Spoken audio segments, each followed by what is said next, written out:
Goeiedag, ek groet jou in die kosbare naam van Jesus Christus. Na watter stemme luister jy in jou lewe? Ons oortuigings en begeertes word sterk beïnvloed deur die stemme wat ons hoor.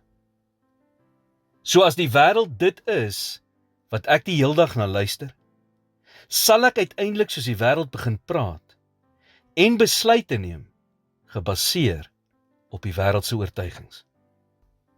Jy sien, dit is onmoontlik om baie tyd aan iets te spandeer, selfs onbewustelik, sonder om dit 'n mate van mag oor jou lewe te gee.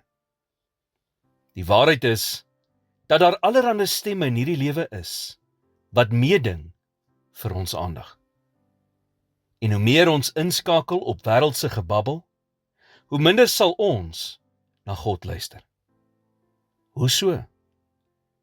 Het jy al ooit probeer om na twee mense te luister wat gelyktydig praat? Dis amper onmoontlik om hulle albei te hoor. 'n Mens se kinders doen dit dikwels. En tensy jy een uitskakel om op die ander een te fokus, sal jy nie een van die twee hoor nie. Ons kan nie gelyktydig na beide God en die wêreld luister nie. Een stem sal meer dominant as die ander na vore kom, en ons gedagtes en dade sal beïnvloed word deur watter een ons ook al voorrang gee. Dit word die mag van invloed genoem.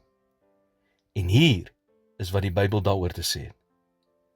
Spreuke 13 vers 20 sê, gaan met die wyse om, dan word jy wys. Maar hy wat met dwaase verkeer, versleg. Jy het waarskynlik al iewers in jou lewe die gesegde gehoor, jy is wat jy eet. Dis die konsep agter hierdie vers. Dit verg nie veel om ons in een of ander rigting te stuur nie. Die feit is, ons word wat ons inneem.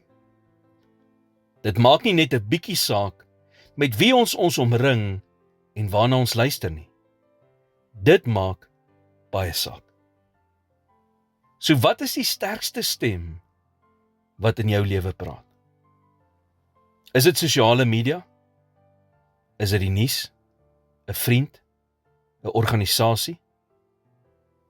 Of praat jy die waarheid in liefde, omdat die woord van God die hardste stem in jou lewe is? God se stem is dalk nie altyd die hardste een daar buite nie,